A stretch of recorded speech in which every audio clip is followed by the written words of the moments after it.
오늘 우리가 함께 나눌 하나님의 말씀은 누가복음 19장입니다. 11절부터 27절 말씀까지를 교독하는 방법으로 같이 읽겠습니다. 누가복음 19장 11절로 27절 말씀을 교독합니다. 그들이 이 말씀을 듣고 있을 때에 비유를 더하여 말씀하시니 이는 자기가 예루살렘에 가까이 오셨고 그들은 하나님의 나라가 당장에 나타날 줄로 생각함이더라.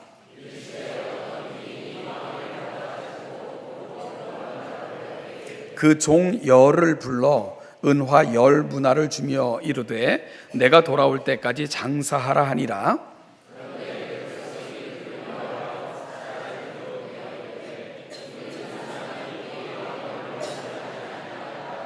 귀인이 왕위를 받아가지고 돌아와서 은화를 준 종들이 각각 어떻게 장사하였는지를 알고자 하여 그들을 부르니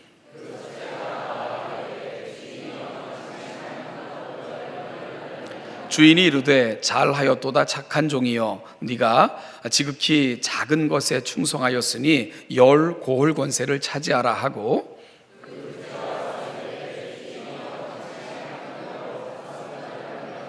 주인이 그에게도 이르되 너도 5 고을을 차지하라 하고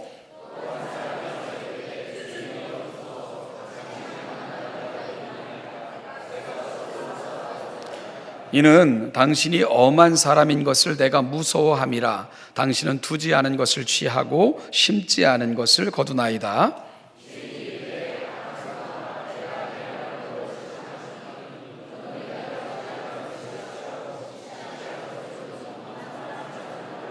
그러면 어찌하여 내 돈을 은행에 맡기지 아니하였느냐? 그리하였으면 내가 와서 그 이자와 함께 그 돈을 찾았으리라 하고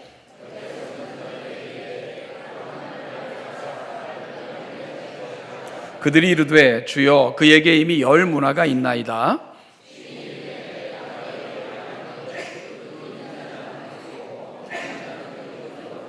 같이 읽죠. 그리고 내가 왕됨을 원하지 아니하던 저 원수들을 이리로 끌어다가 내 앞에서 죽이라 하였느니라. 아멘. 오늘 본문은 예수님께서 들려주신 비유입니다. 정황상 이 비유가 베풀어진 장소는 삭개오의 집에서 하신 말씀으로 생각할 수가 있을 것 같은데요. 이 비유를 말씀하시게 된 배경을 누가는 2가지로 들고 있습니다. 하나는 예수님 자신이 예루살렘에 가까이 오셨기 때문이고요. 다른 하나는 제자들과 그곳에 모여 있는 청중들이 하나님의 나라가 당장에 임할 줄로 착각하고 오해하고 있었기 때문이라고 누가는 설명하고 있습니다. 그러면 이 2가지 이유가 왜 주님께서 10 문화의 비유로 알려진 이 비유를 말씀하시게 된 배경이 될까? 그 부분을 우리가 좀 살펴보고자 합니다. 여러분, 첫째는요, 예루살렘에 가까이 오셨다는 것은 이제 십자가의 시간이 얼마 남지 않았음을 의미합니다. 이것은 예수님이 이 세상을 떠나시는 것과 같은 연관이 있죠. 따라서 예수님께서는 이제 본래 계셨던 영원한 하나님의 나라로 돌아가실 때가 가까이 왔음에 이와 같은 것들을 가르치실 필요성을 느끼시게 된 거다. 누가는 설명하고 있는 것이고요. 또 한 가지는 제자들과 청중들이 하나님의 나라에 대해서 오해하고 있었기에 예수님께서는 이 비유를 베풀고 계신 거다. 누가는 설명하고 있습니다. 누가는 그들은 하나님의 나라가 당장에 나타날 줄로 생각함이더라 하고 모여있던 사람들 그 당시의 분위기를 전합니다. 청중들은 예수님께서 예루살렘으로 올라가시겠다고 선언하시고 예루살렘을 향하여 한 걸음 한 걸음 나아가시기 시작을 하셨습니다. 그럴 때 그들은 흥분하기 시작을 했죠. 예수님이 예루살렘에 입성하시는 이유가 왕위를 받기 위함이라고 그들은 생각을 했고요. 이는 곧 그들이 그 예수를 메시아로 생각을 했기 때문에 메시아를 쫓았던 그들에게는 영광스러운 미래가 펼쳐질 것을 기대하고 있었던 것입니다. 여러분, 그러니요, 내가 예루살렘으로 올라간다, 그 말을 듣고 한껏 들떠 있었던 제자들에게 내가 가는 것은 십자가를 지기 위함이며 고난이 기다리고 있고 나는 죽을 것이다, 이런 얘기를 아무리 해봤자 귀에 들어오지 않았던 것입니다. 아니요, 들으려고도 하지 않았던 거죠. 그러면서 하나님의 나라가 당장 영광스럽게 그들 앞에 펼쳐질 것을 그들은 기대하고 있었다. 이것이 바로 누가가 주님께서 이 비유를 그들에게 베푸신 이유라고 설명하고 있는 것입니다. 여러분, 그래서 주님은 임박한 십자가 사건과 하나님 나라의 도래에 대한 그들의 잘못된 이해를 바로 잡아주시고자 이 비유를 베풀고 계신 거다. 여러분들은 그렇게 이해하시고 오늘 본문을 함께 다루어 나갔으면 좋겠습니다. 오늘 우리가 함께 읽은 비유의 내용은 다음과 같습니다. 어떤 귀인이 왕위를 받아가지고 오려고 먼 나라로 가게 되었습니다. 그때에 10명의 종들을 불렀어요. 그리고는 각 종들에게 한 문화씩을 나누어 주었습니다. 여러분, 문화 그러면 별로 이렇게 익숙하지 않은 개념이죠. 이것은 금, 은, 보석과 같은 귀금속의 중량을 재는 단위였는데요. 이 문화에 대한 이해를 좀 쉽게 하려면 그나마 성경의 어떤 화폐 단위 중에 우리가 가장 익숙한 게 드라크마죠, 그죠? 드라크마를 많이 얘기를 하니까, 그러면 한 드라크마는 노동자들의 하루 일삭이다, 품삯이다, 이렇게 우리가 알고 있잖아요. 이 문화는 바로 100드라크마에 해당하는 금액입니다. 그러니까 한 문화는 100드라크마 정도로 생각을 하면 될 것 같아요. 그러면 한 문화를 이렇게 10명의 종들에게 각각 나눠주고 떠나셨다. 그러면 한 사람에게 대충 잡아서 한 1,000만 원 정도씩 이렇게 나눠주고 떠난 거다. 이 정도 이해하시면 쉬울 것 같습니다. 여러분, 귀인은 종들에게 한 문화씩을 나누어 주면서 자신이 돌아올 때까지 장사하라고 명령을 했습니다. 종들의 반응은 다양하게 나타났죠. 어떤 사람은 이가 왕위를 받으러 간다고 이야기하고 떠나니까 저 사람이 우리의 왕이 되기를 원하지 않아. 그래가지고는 결사들을 조직해가지고요, 미리 그 왕위를 받으러 가는 나라에 사신을 보내가지고는 이 뜻을 전달하고자 하는 사람들도 있었습니다. 또 어떤 이들은 귀인의 명을 받들어서 주신 문화를 가지고 열심히 장사를 하여 일을 남겼던 종들도 있었고요. 또한 어떤 종은 아무런 노력도 없이 주인이 올 때까지 시간을 허비한 이러한 이들도 있었습니다.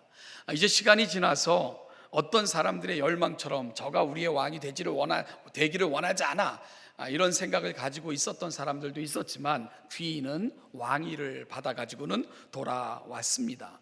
그리고는 이 문화를 맡겨놨던 종들을 하나씩 이렇게 불러요. 그리고는 어떻게 이 문화를 사용했는가를 물었습니다. 첫째가 나와서 보고를 해요. 저는 당신의 한 문화로 10문화를 남겼나이다 라고 보고를 합니다.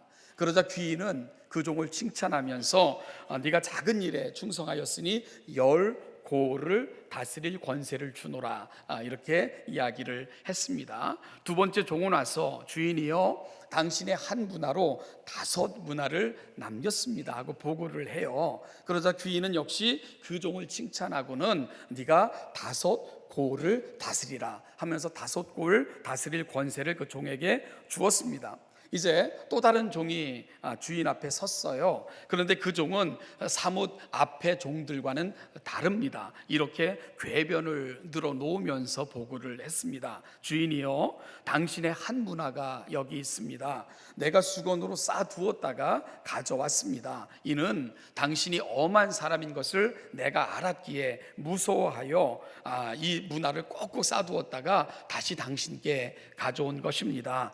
당신은 두지 않은 것을 취하고 심지 않은 것을 거두시는 분인 줄로 내가 알았기 때문입니다 라고 보고를 했어요. 이 말을 들은 주인은 불같은 화를 내면서 이렇게 말했습니다. 악한 종아, 내가 내 말로 너를 심판하노니 너는 내가 두지 않은 것을 취하고 심지 않은 것을 거두는 엄한 사람인 줄로 알았느냐? 그러면 어찌하여 내 돈을 은행에 맡기지 아니하였느냐? 그리하였으면 내가 와서 그 이자와 함께 그 돈을 찾았으리라. 무슨 말입니까? 여러분, 사실은 주인의 기대는 얼마나 남겼느냐에 있지 않았다는 것을 알게 해주는 부분인 거예요. 그죠? 이자가 중요한 것이 아닙니다. 그 명령 앞에 어떤 삶을 살았는가 하는 것이 중요한 가치였다는 것을 주인은 이야기하고 있는 것이지요. 여러분, 그러면서 그 한 문화를 그대로 가져온 그 종에게는 이렇게 말합니다. 네 문화를 내가 취하여 10고을 다스리는 권세가 있는 자들에게 주겠다, 이렇게 얘기를 합니다. 그러자 다른 종들이 이미 그들에게는 10 문화가 있는데 또 다른 문화를 주십니까? 그러자 주인은 단호하게 이렇게 말합니다. 내가 너희에게 말하노니 무릇 있는 자는 받겠고 없는 자는 그 있는 것까지 빼앗기리라. 이렇게 결론을 내세요. 그리고 이제 마지막으로 그가 왕이 되기를 원하지 않았던 사람들을 끌어내어 처리하라 하는 것으로 오늘 비유가 마무리됩니다. 이것이 오늘 우리가 함께 읽은 본문의 내용입니다. 저는 앞서 예수님께서 이 비유를 말씀하신 이유가 두 가지다라고 말씀을 드렸어요. 첫째는 예루살렘에 가까이 이르렀기 때문이셨고요. 또 한 가지는 제자들과 청중들이 하나님의 나라에 대해서 오해하고 있었기 때문이다. 그래서 주님이 이 비유를 말씀하신 거다, 이렇게 설명을 드렸습니다. 그러면 이 두 가지 이유와 관련하여 이 비유를 통해서 주님께서 주시고자 하는 메시지가 뭔가, 이것을 저와 여러분들이 지금부터 찾아보도록 하겠습니다. 첫 번째는요, 떠남은 영원한 떠남이 아니라 다시 오시기 위함임을 예수님께서 이 비유를 통해서 말씀하고 계십니다. 예루살렘에 가까이 왔다는 것은 떠날 시각이 가까웠다는 것을 의미합니다. 그런데요, 영원한 떠남이 아니라 다시 오심을 전제하여 이 비유를 말씀하시고 계신 거다, 이것을 기억하셔야 됩니다. 주님은 이제 얼마 후면 예루살렘으로 들어가셔서 십자가에 못 박혀 죽으시군요. 말씀하신 대로 부활 승천하셔서 이 세상을 떠나시게 되실 것입니다. 그러나 그것이 끝이 아닙니다. 주님은 다시 오실 것입니다. 그 떠남과 다시 오심의 기간, 오늘 비유를 통해서 예수님은 어떻게 설명하고 계신 거죠? 왕위를 받으러 가시는 시간으로 그렇게 설명하고 계신다는 거죠. 여러분, 성경은요, 이 당시 이 성경이 기록되었던 동시대를 살아가던 사람들의 삶과 동떨어진 먼 나라의 이야기나 아니면은 현실과는 상관없는 어떤 초월적인 개념들로 성경을 기록하지 않았습니다. 보통 사람들이 이해하기 힘든 학문적으로 잘 훈련된 사람들만 이해할 수 있도록 성경을 기록하지도 않았습니다. 성경은요, 보편적인 사람들, 그래서 성경의 언어를 시장 언어라고 얘기합니다. 모두가 알아들을 수 있는, 모두가 이해할 수 있는, 모두가 경험하고 살아가는 그들 삶의 이야기, 그리고 그들의 언어로 성경을 기록하셨다는 것입니다. 그렇게 우리에게 이 귀한 하나님의 계시를 선물해 주신 것입니다. 여러분, 오늘 본문의 비유에서 사용하신 왕위를 받으러 가는 이야기, 이것도 그들에게는 그리 낯선 이야기가 아니었다는 거죠. 당시 신약 성경이 기록될 당시, 즉 예수님이 이 땅에 오셔서 활동하실 당시는 로마에 의해서 통치되어졌던 세계였습니다. 따라서 로마는요, 정복한 모든 지역에 왕들을 세워서, 그들이 임명한 왕들을 세워서 통치하는 그런 정책을 펼치고 있었지요. 그래서 한 지역의 왕으로 임명받은 사람은 로마 황제 앞에 가서 왕의 선언, 왕으로서 책무를 다할 것을 선서하고는 그 왕으로부터 왕의 자격을 받아가지고 그가 분봉된 지역을 통치하는 방식으로 로마 세계가 통치되어지고 있었다는 것입니다.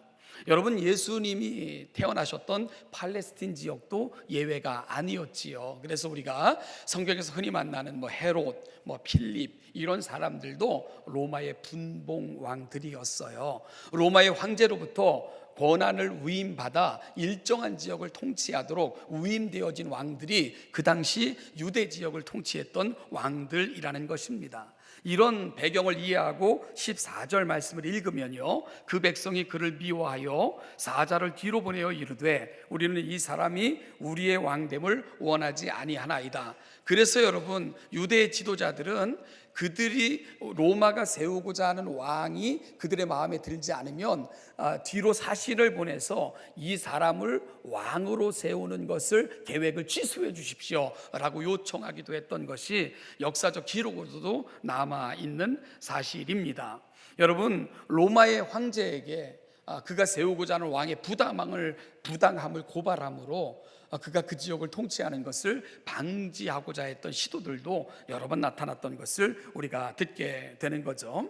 어찌 보면 예수님께서는 당시 사람들에게 익숙한 이러한 이해들로 자신이 이 세상을 떠나실 것과 다시 오실 것에 대한 그 이해를 그런 어떤 개념들을 설명하고 계신 것입니다. 자, 그렇다면 예수님이 이 세상을 떠나시는 것과 다시 오심, 여러분 그건 어떤 의미라고 설명하고 계신 거죠? 바로 왕위를 받으러 가심이고 왕위를 받아 다시 오실 것을 바로 그들에게 익숙한 개념을 통해 설명하고 계셨던 것입니다. 아니, 영화로우신 하나님께서 무슨 왕위가 다시 필요하냐?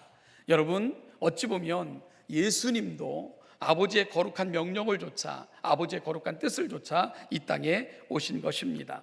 그렇게 예수님께서는 이 땅의 첫 번째 오심은 인간의 육신을 입고 피조물의 형태로 이 땅에 오셨지요. 그 이유가 뭡니까? 이 세상의 죄를 감당하고 십자가에서 자신의 모든 것을 내어주심으로 세상의 죄를 대속하고자 예수님께서는 인간의 몸을 입고 이 세상에 오신 것입니다. 바로 구원을 위한 성육신이었지요. 그리고 누구든지 이 예수를 믿는 자는 구원 얻는 길을 허락하여 주셨습니다. 그리고 예수님께서는 십자가 위에서 세상의 모든 죄를 지시고는 돌아가셨습니다. 그리고 예수님께서 어떤 약속을 합니까? 나를 믿고 이 구원 얻는 자의 충만한 숫자가 채워지면 내가 다시 오시겠다고 약속하시고는 이 땅을 떠나신 것입니다.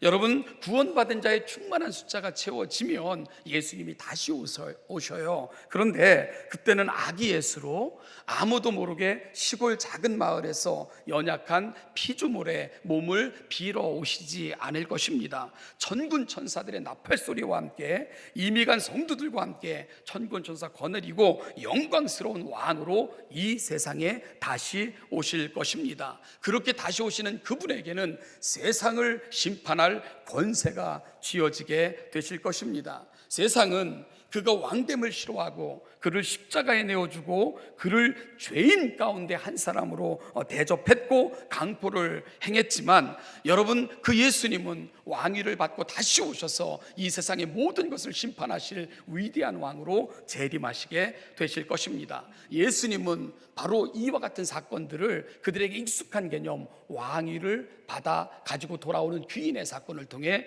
설명하고 계셨던 것입니다. 예수님은 아버지로부터 세상을 심판할 권세를 받아 심판주로 다시 오실 것입니다. 여러분, 이것이 바로 저와 여러분들이 살아가고 있는 이 시대의 의미입니다. 이 시대가 어떤 시대입니까? 예수님께서 이 땅에 구원을 이루시고는 그 충만한 숫자가 채워지기까지를 기다리시며 다시 오심을 준비하는 기간, 이것이 바로 신약이 갖고 있는 시대적 의미이고 저와 여러분들이 살고 있는 이 시대의 의미라는 것입니다. 중요한 것, 그리고 기억해야 될 중요한 사실이 뭡니까? 예수님은 다시 오신다는 것입니다. 왕위를 받아 세상의 심판자로 예수님은 다시 오실 것입니다. 사랑하는 여러분, 어떤가요? 우리는 그 왕을 영접할 준비를 갖추며 살고 있는가요? 아니면 우리는 예수가 우리의 왕되심도 부정하며 왕되심을 원하지도 아니하며 우리가 우리 인생의 주인으로 예수가 필요 없어도 되는 것처럼 그렇게 일부 종들의 모습처럼 살고 있는 것이 우리의 모습은 아닌가 돌아볼 필요가 있지 않겠습니까? 이 세상이 다인 것처럼 영생조차도 무시하며 살았던 예수님 찾아왔던 한 관료처럼 우리도 세상의 모든 것을 올인하며 그렇게 살아가고 있는 것이 종말의 때를 살아가는 저와 여러분들의 모습은 또 아닌가요? 아니면 내 안에 갇혀 하나님조차도 내가 규정하고 내가 생각한 대로 하나님은 행동하셔야 되는 것처럼 착각했던 제자들의 모습이 오늘을 살아가는 또 저와 여러분들의 또 다른 모습은 아닐까요? 여러분, 왕이 오십니다. 오늘 우리는 그 왕을 맞이할 준비를 갖추며 살아가는 것입니다. 삭개오처럼 우리 삶에 찾아오신 그 예수 그리스도를 영접함으로 예수 그리스도 앞에 정말 놀랍고 신비한 은혜를 경험한 자로 서기 위해 오늘 우리에게 주어진 이 시간, 우리 가운데 찾아오시는 예수님을 영접해야 됩니다. 그럴 때 우리는 그 왕을 영접할 수 있기 때문입니다. 그 왕 앞에 설 때 부끄럽지 않고 정말 하나님 앞에 착하고 충성된 종이라 인정받으며 설 수 있는 저와 여러분들 다 되시기를 주님의 이름으로 간절히 축복합니다. 여러분, 그러면 우리는 오늘을 어떻게 살아야 합니까? 오늘을 어떻게 살고 살아야 하는가? 이것이 바로 우리가 함께 나누고자 하는 두 번째 메시지입니다. 답은요, 충성된 청지기의 삶으로 그분 맞이할 종말론적 삶을 살자는 것입니다. 충성된 청지기의 삶으로 종말론적인 삶을 살자는 것이 오늘 본문이 전하고자 하는 메시지입니다.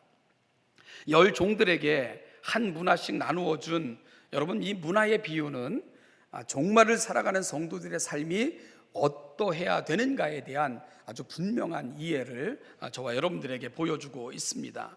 귀인은 왕위를 받으러 떠나면서 종들에게 한 문화씩을 나누어 줍니다. 그리고 무엇을 요청했죠? 장사를 할 것을 요청을 했습니다. 따라서 지금 우리가 살아가는 삶의 자리에서 해야 될 일은 뭔가? 장사를 해야 되는 거죠. 그리고 그 귀인이 돌아와서는 세물했습니다. 그 결과를 따라 10을 남긴 자에게는 10고을을, 5을 남긴 자에게는 5고을을 맡겼습니다. 그런데요, 이 한 문화를 그대로 가지고 온 그 종에게 했던 말이 의미심장해요. 한 문화를 그대로 갖다 놓으면서 여러 가지 이렇게 해교한 변명들을 늘어놓는 그 종에게 주인이 뭐라고 말합니까? 야, 내가 돈을 벌고자 했다면 그 은행에 맡겼다가 이자와 함께 찾으면 되지, 너에게 내가 이걸 맡겼겠냐, 이렇게 말씀을 하시잖아요. 그러니까 문화를 나누어 주면서 장사하라 하고 요청한 주인의 의도는 돈에 있는 게 아니라는 것을 알게 되는 거죠. 그죠? 이익을 남기는 여부에 있었던 것이 아닌 것을 알게 됩니다. 뭘 보고 싶은 거죠? 충성입니다. 여러분, 그리고 충성은 말씀에 대한 전적인 의존과 동의입니다. 이것이 바로 주인이 종들을 통해 보고 싶었던 유일한 것입니다. 그래서 10 문화를 남긴 종에게는 10고을 다스리는 권세를 주셨고요, 5을 남긴 종에게는 5고을을 다스리는 권세를 주셨습니다. 따라서요, 충성을 확인하는 시간은 더 큰 것으로 그에게 맡기시려는 그런 그 주인의 의도가 들어있었던 것을 우리가 확인하는 부분입니다. 이것이 귀인이 종들에게 장사를 명한 이유입니다. 주인은 충성됨을 평가하여 더 귀한 것으로 그 종에게 채워주기를 원했던 것, 그것이 바로 떠난 기간 동안 그 종들에게 요청되어진 것을 통해 보고자 했던 주인의 마음이라는 것입니다. 비록 종들은 왜 주인이 장사를 명했는지 잘 몰라요. 그런데요, 결과를 통해서 그 종들이 어떤 삶을 살았는가를 주인은 확인할 수 있었고요, 그리고 이후에 더 귀한 것으로 종들에게 채워주는 방식으로 오늘 비유가 흘러가고 있는 것입니다. 이것은 장차 우리의 이야기가 될 것입니다. 근본에 캄보디아 단기 선교 여행 중에 저희가 특별한 행사를 하나 했습니다. 이 선교위원회가 주최해서 여러분들이 그 병아리 한 마리 보내기 운동에 참여를 하셨잖아요. 일부 기금을 전달을 했고요, 그리고 또 저희 교회가 선교위원회가 후원을 해가지고 지역 주민들에게 병아리 10마리씩 나눠주기 행사를 했어요. 미리 신청을 받았고요. 그러자 시간이 되니까 그 10가정을 미리 선발을 했어요. 그래서 그 신청한 10가정이 왔더라고요. 미리 이제 그 케이지, 병아리를 이렇게 실어갈 수 있는 케이지를 준비하고는 그들에게 필요한 기간 동안 먹일 수 있는 사료까지 함께 다 나눠준 거예요. 그러니까 병아리도 나눠주고 키울 수 있는 사료도 다 나눠주는 그런 행사를 했습니다. 그리고 일정한 시간 후에 그들이 키운 닭을 가져오면 다시 이제 매입해 주겠다. 그러니까 정당한 가격을 쳐서 그 닭을 사주겠다 하는 약속까지 해가지고 이제 병아리를 나눠준 거죠. 그러니까 그 주민들 입장에서 보면은 공짜로 병아리 얻어가, 그리고 키울 수 있는 사료도 다 줘, 그리고 잘 키워서 가져오면 키운 만큼의 보상을 다 해줘. 정말 이거는 그들의 입장에서 횡재죠. 그런 행사를 했어요. 그래서 이제 시간이 되니까 병아리를 받으러 약속된 사람들이 몰려들었고요. 나중에 알았는지 아니면 미처 신청을 못했는지 더 많은 사람들이 와서는 우리도 병아리 달라고 그래서 이거는 약속된 숫자만큼밖에 없기 때문에 더 못 드립니다. 단지 다음에 또 드릴게요. 그러면서 이제 아쉽게 돌려보내기도 하고 그랬는데요. 여러분, 병아리를 가져간 사람들 병아리를 키우겠죠, 그죠? 아마 열심히 병아리를 키울 것입니다. 그리고 시간이 지나면 그 병아리들이 이제 더 이상 병아리가 아니겠죠. 한 달이고 두 달이고 키운 닭들을 가지고 다시 그 자리에 모이게 될 것입니다. 그러면은 그 병아리가 닭이 되어 그들이 키운 것만큼의 보상이 주어지게 될 것이고요. 10마리를 잘 키웠으면 20마리도 받아가게 될 것이고, 그러므로 인하여 그 지역, 정말 그 생존도 어려운 지역이 그것으로 인하여서 또 다른 삶의 터전을 마련할 수 있게 될 것입니다. 이런 것들을 의미하면서 이런 사역을 하게 됐던 거죠. 여러분, 물론요, 나눠주고 나서는 잘 키우나 안 키우나 이렇게 뭐 가서 감시하고 점검하고 그러는 것 없습니다. 그들은 최선을 다해서 그 병아리를 키우게 될 거예요. 뭐 어떤 사람은 이거 공짜인데 죽으면 말고 이렇게 키울 사람도 있었을 것이고, 아니면 최선을 다해서 정말 은혜를 받았으니 은혜에 합당하게, 혹은 이것이 우리에게 더 큰 일이 될 수 있다고 생각하며 열심히 병아리를 키우는 사람도 있을 것입니다. 여러분, 정말 개인이 돈을 들여 이러한 일을 할 수 없는 지역에 작은 소망이 되고자 시작했던 사업인 셈이지요. 저는 선교지에서 이 본문을 읽고 묵상하며 설교를 준비하는 시간을 가졌었는데요. 여러분, 그러면서 이 병아리 나눠주기 현장에 직접 참여해서 오는 사람들이 오는 것, 그들을 영접하고 그 과정을 지켜보고, 그리고 또 한마디 해달라 그래서 그 병아리 가져가는 사람들에게 격려의 말도 전하고, 그리고 또 그분들을 위해 기도하는 이러한 시간을 가졌었는데요. 그러면서 오늘을 살아가는 나의 삶의 의미에 대해서 깊이 생각을 해봤습니다. 어찌 보면 오늘 내게 주어진 시간은요, 그들이 분양받은 병아리를 키워서 가져오는 그 시간일 것 같다, 이런 생각을 해보게 됐던 것입니다. 여러분, 그들은 각각 맡은 분량을 가지고 가서 열심으로 병아리를 키울 것이죠. 주님은 우리 각자에게도 일정한 분량의 문화를 맡겨 주셨다는 것입니다. 오늘 본문에 등장하는 문화의 비유가 다른 복음서에 등장하는 달란트의 비유와는 좀 달라요. 달란트의 비유는 재능에 따라 맡겨진 분량이 다릅니다. 그런데 문화는 모두에게 동일한 분량의 문화가 주어졌다고 누가는 특별히 그의 복음서에서는 이 문화의 비유를 소개하고 있는 거죠. 우리 여기 우리 일심 선생 피아노를 치고 있는데, 아마 저에게는 우리 일심 선생만큼의 음악적 재능이 주어지지 않은 것 같아요. 그런데 제가 우리 일심 선생보다 더 잘할 수 있는 것은 없을까? 아마 있을 거예요, 그죠?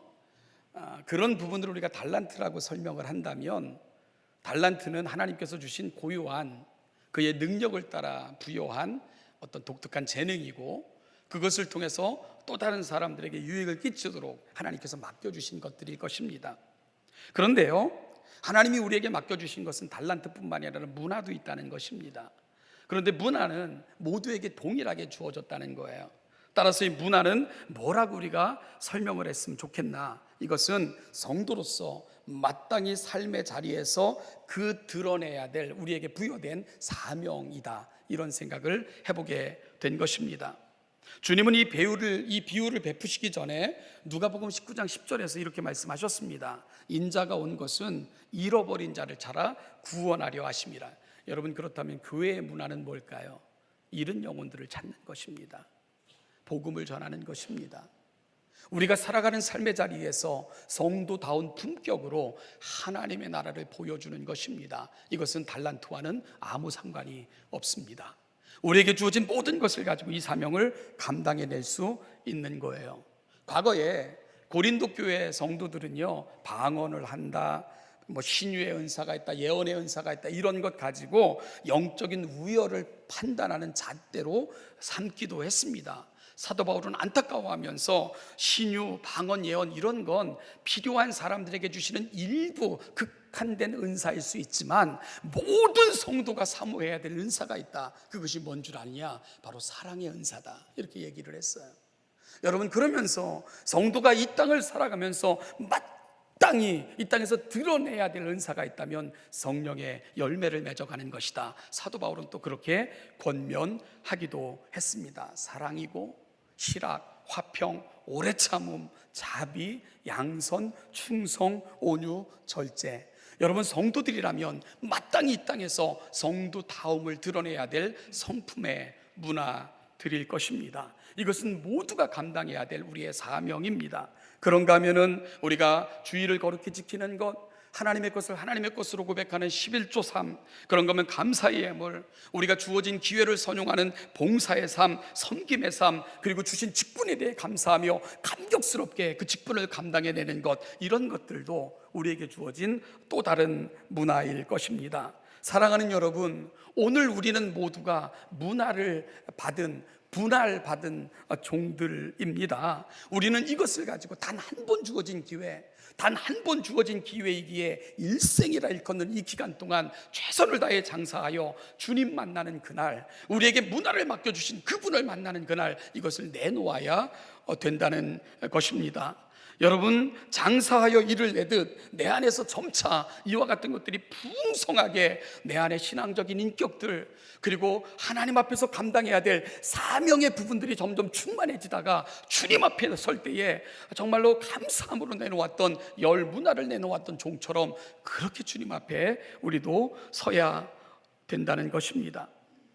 여러분, 비록 10골을 다스리는 권세, 5골을 다스리는 권세, 그것이 무엇인지 우리는 정확하게 알지는 못해요. 그럼에도 불구하고 주님께서도 말씀하셨고요, 사도 바울도 말했고 사도 요한도 말했고, 하나님 나라의 놀라운 것들을 경험했던 그들은 말합니다. 하나님 앞에 우리가 누릴 영광이 다르다는 것은 분명히 선포를 해요. 해의 영광이 다르고 달의 영광이 다른 것처럼 하나님 앞에 설 때에 우리가 사명자로 살다가 주님 앞에 설 때 그 모습은 다 다를 것이다 하는 것들은 모두가 동일하게 이야기하고 있다는 사실을 우리가 놓치면 안 됩니다. 반드시 기억해야 될 부분입니다. 한 부모에게는 여러 자녀들이 있습니다.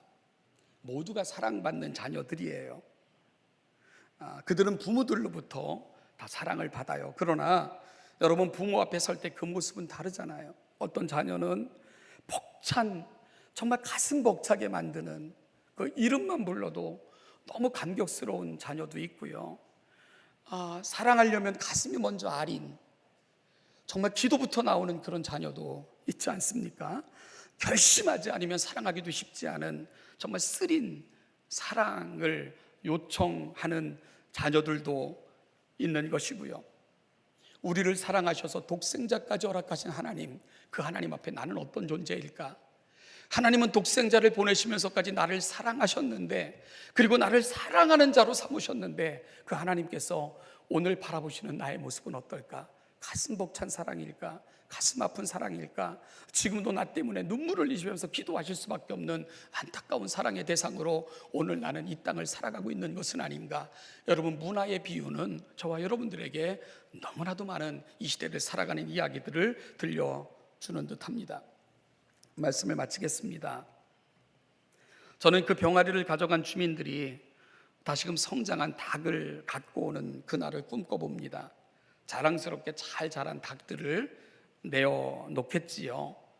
이를 받으면서 나눠준 분들은 칭찬하고 격려하고 감격하고 10마리를 잘 키우는 것을 보니까 20마리도 괜찮겠어요. 더 많은 것들을 나누어 주게 될 것입니다. 그리고 우리 함께 파트너가 되어 이 파트너십을 만들어 가십시다. 당신은 우리의 동역자입니다 라는 칭찬을 그 지역 주민들, 이 사명 잘 감당한 사람들은 듣게 될 것입니다. 그것으로 인하여 그들의 삶도 더 하나님 앞에서 풍성한 삶을 살아갈 수 있겠지요.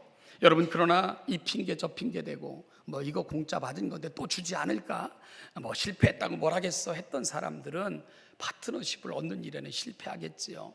10마리를 불성실하게 키운 사람에게 더 많은 것을 맡겨줄 수는 없지 않겠습니까? 그래서 있는 자는 더욱더 있어 부해지게 되는 겁니다. 없는 자는 그 있는 것까지 빼앗기게 되는 것입니다.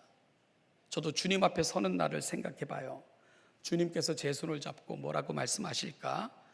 여러분, 꼭 기억하십시다. 오늘을 살아가는 이 날의 의미는 주님 앞에 서는 그날을 준비하는 시간이라는 거 꼭 함께 놓치지 말고 기억했으면 좋겠습니다. 기도하겠습니다.